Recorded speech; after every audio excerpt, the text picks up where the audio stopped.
Chag Sameach. All right, so it's a big Chag for me because this is, as you might have noticed, the anniversary of my bar mitzvah, thus the Haftorah reading just a few short years ago. And then what makes it even sweeter is that my fourth child, my son, was born on second day Passover today. All of which is why, well, that's why his middle name's Josiah, and that is why I'm teaching right now. So that, and I'm your rabbi. Okay, so I want to talk about the curious, there's a lot of curious things. There's a lot of weird things on our seder plate. The charoset, the burnt egg, the parsley, or different kinds of greens, but the shank bone, the zroa, and that is a remembrance of the Pesach sacrifice, the Korban Pesach that we give. And I just want to explore Pesach Ledorot, Passover for generations, and explore with you by way of the various sources through the biblical tradition of how that observance came about to be and what it meant in each and every of the generations that Passover was observed. And we're going to talk about the Haftorah, which was one of the middle ones in it. And then we'll ask the question, what does it all mean? And hopefully have you out of synagogue on time. So, Moses, this is the original, right? Everyone see where it says Exodus chapter 12, 21? Everyone there with me? And I hope I have enough. If not, you can make friends with the person sitting next to you. Moses summoned the elders of Israel. So this is Exodus chapter 12. Go and pick out lambs, ukhu lachem son lemishbechotehem v'shachatu haPesach, and slaughter the Passover offering. And what are we supposed to do? There are no surprises here. We take a bunch of the hyssop, we dip it in blood, and we apply it on the basin, to the lintel, and to the doorposts. None of you go outside. This is a leil shmurim, that you don't go out from until the morning. And for Hashem, when going through to smite the Egyptians, we'll see the blood on the lintel, et hadam al hamashkof, v'al shtei hamezuzot, upasach Hashem al hapetach, that God passed over. So it's a play on words, a Korban Pesach, the Pesach offering, because God skipped over the houses and didn't let the destroyer, the mashchit, go into your homes. And then it says, and we're going to get to this, Ushmartem et hadavar hazeh lechok lecha ulevanecha ad holam. And you shall observe this as an institution for all time for you and your descendants. So, at this point, at this moment, in its original setting, what function does the Pesach offering do? Not a trick question. There'll be trick questions later, but right now, not a trick question. The blood over the lintel, yes, but what function does it play? It saves, right? It saves us, right? So this is just a mechanism, old school, by which God knew which homes were the Israelites, which unto itself is interesting. It wasn't like they were all living in their own neighborhood here, right? They were integrated into the community, and just like the Garden of Eden, right? Did God really need it? Right? Did God not know where Adam was when God says, where are you? Presumably God knows. So that raises the next question, what's really going on here, right? God knew, right, who were the Schwartzes and who were the Cohens and who were, I don't even know what Egyptian last name sounds like, but God knew. So what is another possibility, right, for the Israelites in performing that ritual, which presumably God didn't really need? Maybe, I don't know. So, David? The people themselves okay. Identify themselves as being God's apart from the other. Okay, good. So I'm going to repeat because we don't have the microphone to pass around. So this wasn't so much about God. God doesn't need it. But this was about the people, that maybe this was a first sign of their distinctiveness, that they had to assert right? That they weren't just kind of cruising along. They had to do some sort of outward physical sign that they were different from others, which I think gets to another possibility, and then we're going to go on. But so it's theologically for God, yes. For Israel, it is a sign of distinctiveness. And then for there's a touch of putting yourself at risk here, right? Think about that on that evening. You're putting the lintel on, right? You're signaling yourself as different. And you say to yourself, well, maybe God will show. Maybe this will have a reward. Maybe we'll be liberated. What if we're not? What if we're not? We've just killed all their cattle. We've just, done this, right? It's an act of faith. It's an act of rebellion because it could have all gone sideways, all right? I don't know where this fits in, but I'm just waking up to the news of the Jewish governor of Pennsylvania with his home being attacked, right? Like there's a real, this was a scary moment here for the Israelites to put themselves on the line. Mary, nice and loud. What happened to the Jews who didn't put the blood on the lintel? What happened to the Jews who didn't put the blood on the lintel? Did everyone do it? I think that's a great question. Did they all do it? Maybe there was like the Friedmans who didn't. But the Schwartz and the Cohens did. Right? Man, what happened to them? So I don't know. It's not in the text. But we have like 6 other sources to get through, so we're going to go quickly.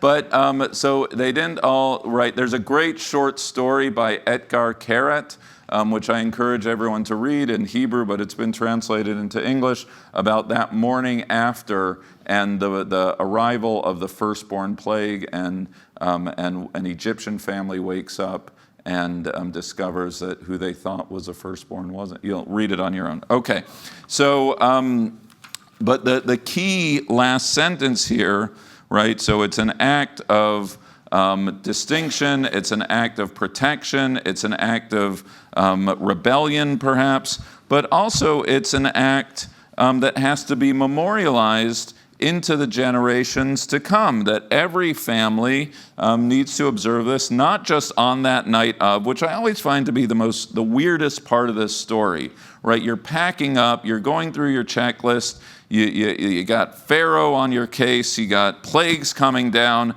and then God says, but I want you to remember in the generations to come and I'm like, really? Like, I just want to get out of here alive, enough with this in the days to come when your child asks you about this. Like, let me just leave, right? But that's not what happens. And in Vayikra, which we just read in the Torah reading right now, it says, in the first month, on the 14th day of the month at twilight, there shall be Pesach l'Adonai. Now, interestingly, there's nothing. The focus, if you read the Torah reading, it's all about Chag HaMatzot, Shivat Yamim Matzot Tochelu, but there is a message of doing this, and the key is B'moshvotechem, that it has to be done in your homes. So the Rutmans and the Zelazers and the Glanternicks, right, and the Lusbaters, everyone's got to do this ritual in their home, right? And so whatever that means, but the Paschal offering is observed as such in the home. And Rabbi Zuckerman and I were talking about this, that the very first mitzvah of liberation is Kiddush HaChodesh, sanctifying the month. That the difference between a free person and a slave is that a free person can organize themselves around time and a calendar, and a slave cannot. You're subjected to someone else. And so in this case, the symbol of your freedom is Moadei Adonai, the times of that we are being given, that on certain days we observe certain festivals, the Passover offering, but nothing about the actual sacrifice itself, just a Passover offering. And then in Joshua, this was a Haftorah. I'm on text 3 right now. I don't know if this is, maybe it's online, if anyone's watching online, the sheets there.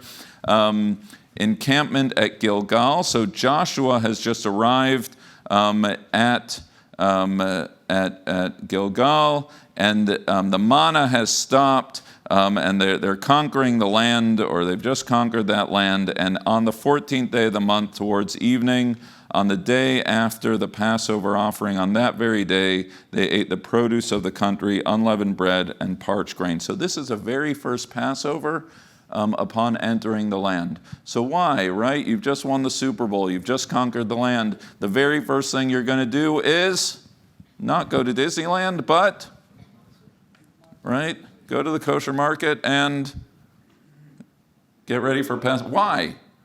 What does this symbolize, right? So it was rebellion at first. It was distinction. What's happening in this moment of time? Right, and I alluded to it when I introduced the Haftorah yesterday. What's this signaling that Joshua, some decades later, has entered the land, and the very first thing he's doing, or the people are doing there, is observing the Passover? What was that? Nice. Peoplehood. Give me one more sentence, Meryl. What do you mean by peoplehood? He's making them into a people, not just a bunch of ragtags. Yeah, so there's some sort of identity formation here. Everyone has to observe this. There's a sense of connection to the past, right? And it's not just an observance that the generation of the Exodus, right? What was different about Joshua's generation than the prior ones? Because the prior one had died out. This is kind of the intergenerational door-to-door moment of saying, we got it, we're back in the land, and we are remembering our past. Yes? It says they're eating the produce of the country, which means that now they're part of the land, and that's their land, and that's their food. Okay, so all the more so they're eating the produce of the land. Excellent. They've set up Instacart. It's there. It's right there in Israel, right? The Israeli Instacart. I don't know. Is there an Israeli Instacart? What? Walt. Oh, all right, Walt. Okay. So, yes. They also, in that same Haftorah, when they entered the land, they circumcised themselves. So it wasn't just Yes. Eating the Passover Different sacrifice, mitzvot, but yeah. it was that identity, those identity mitzvot that were important in the moment. Good. And so we go from the first Passover with the protection, the Levitical Passover, which becomes liturgical, and then this one, it's one of identity. Merrill says, right, the conquest of the land was not just military, but it's actually one of peoplehood. It's continuity with what came before. And then this same theme, much later in Jewish history, Ezra, we're going a little back and forth here, but if we skip over to the time of Ezra, so the temple was destroyed in the year 586 before the Common Era, and then the children of Israel, some 70 years later in 516, returned back. And I just want to show you the Joshua moment and the Ezra moment because it's very similar. They've been in exile by the rivers of Babylon, which was also a Jimmy Cliff song, and then they arrive back 70 some years later, returning from the exile. And what's the very first thing that Ezra does at that time? That it is the Passover offering. They slaughtered the Passover offering for all the returned exiles, the children of Israel who had returned from Babylonia, from the exile, together with those joining them in separating themselves from the uncleanliness, and they celebrated, again, just like Joshua's time, but I think here there's something more than just peoplehood. I think there's a sense of coming back from trauma. There's something restorative about the Passover offering. They've been in exile. They've just returned under Cyrus. This is a moment of time where they're able to, or they're calling on themselves as a nation to heal. Maybe I'm reading too much in, but it's some sort of ritual that not only connects them to the past, but provides them with a pathway as returned exiles to come back. Now, two more, and then we'll open it up. So this is actually you gotta put on your seatbelt to understand what's going on now. In Devarim, in the 5th book of the Bible, Passover is once again observed, or the instructions of Passover is observed. And it says, observe the month of Aviv. Everyone see where we are? Text 5, Deuteronomy chapter 16. The month of Aviv at night, the Passover sacrifice. You shall slaughter the Passover sacrifice for your God, Hashem, from the flock and the herd in the place where God will choose to establish the name. Don't eat anything leavened 7 days. Eat it hurriedly. All of this. For 7 days no leaven shall be found in any of your territory. Now look at verse 5. You are not permitted to slaughter the Passover sacrifice in any of the settlements that your God is giving you, but at the place where your God Hashem will choose to establish a divine name, and there alone you shall offer the sacrifice in the evening at sundown, the time that you returned from Egypt, and then cook it and eat it. Get a barbecue. There's a nice place on Lex. Okay. What makes this text different from every other text? Location, location, location. Every other text has said the whole point of Passover is bechol moshvotechem.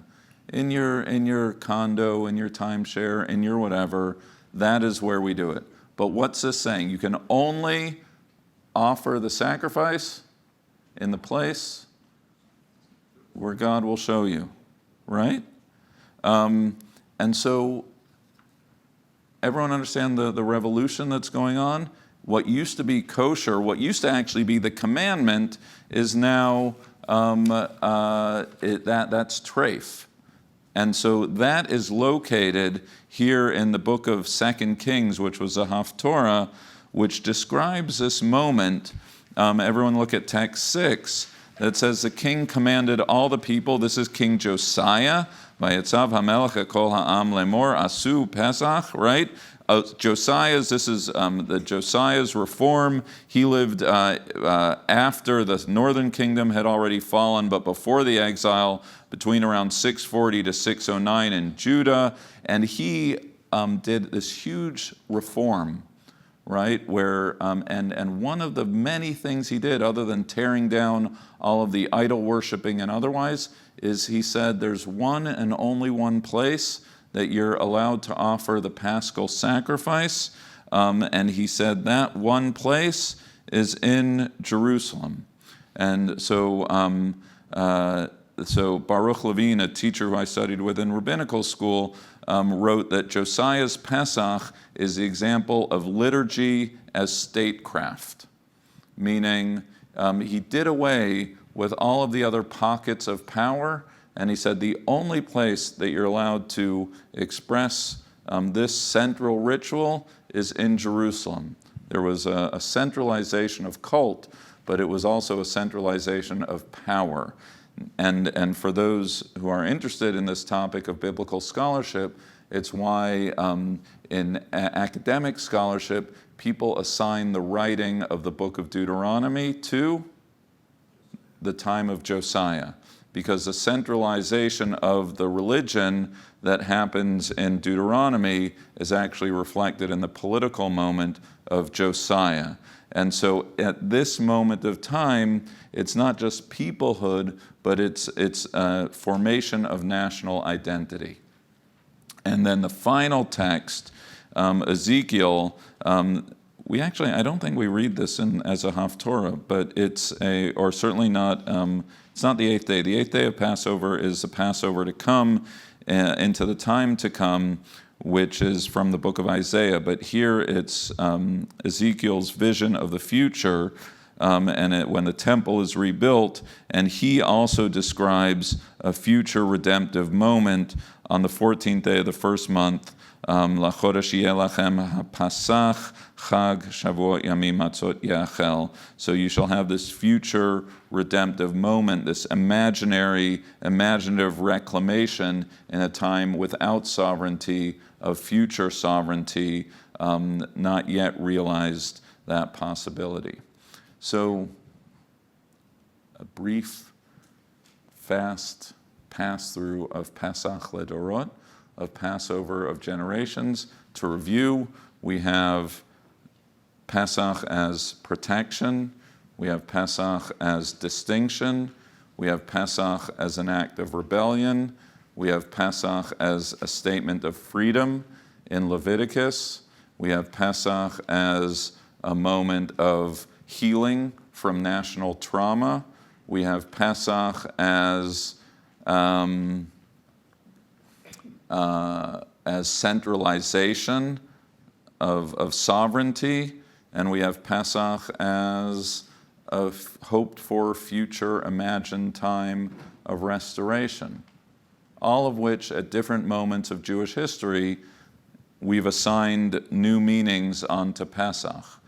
So my question in the last 2 minutes is, what does Pesach mean for us today?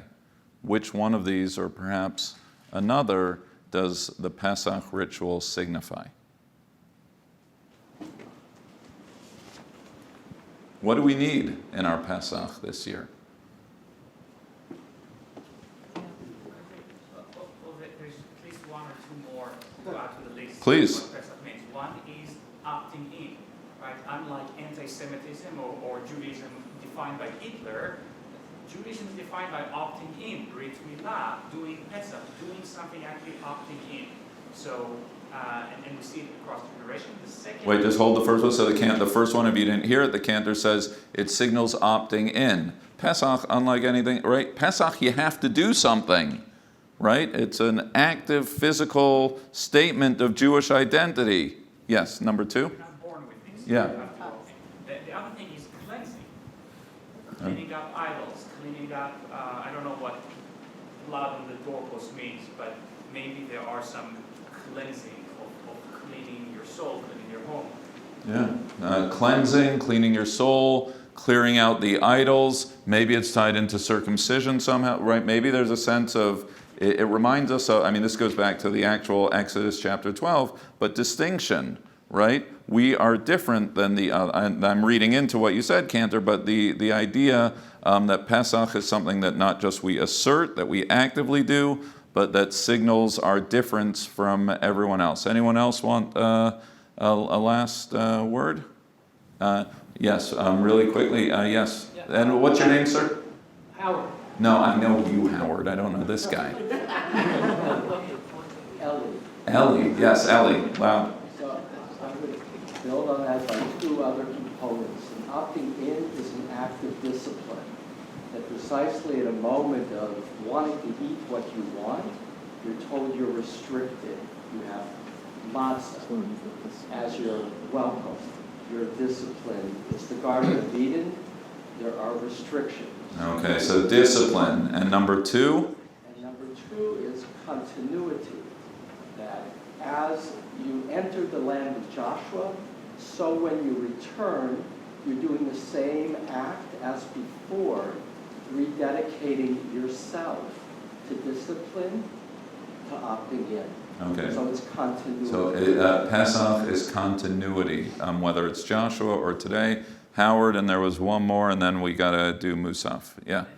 I think that we go back, close the circle. We started out in the home as the base for the Pesach, and we return to the importance of the home via the seder, which I know we didn't discuss, but as a part of all this, the critical importance of the home in our lives, in addition to the sacrifices, et cetera, the extension of that whole process to the home, with the lintels, the doors, and so on, and that closes the circle going back to your original. Right. So that the importance of the home, and I think this is a sermon unto itself of how Judaism is practiced in the home, in a central location, in one place in Jerusalem, downloading it on your app, whatever it might be. How does Judaism get expressed?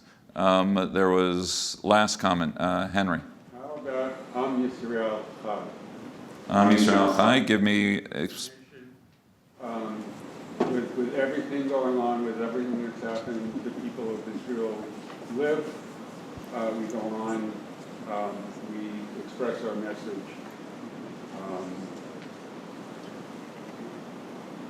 That's a beautiful way to end. Am Yisrael Chai. This is something that goes back all the way, right? What's the very first thing we're supposed to teach? Exodus chapter 12. It's been there from the very beginning. The first outward sign of assertion of Jewish identity, of distinction, and however we do Pesach in our homes, in our community, and otherwise, it signals the secret ingredient by which we continue to live and breathe as a people and as a nation.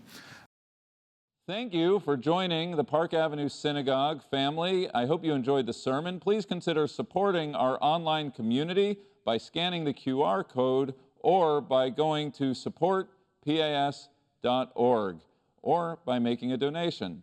Shalom and see you in Shul.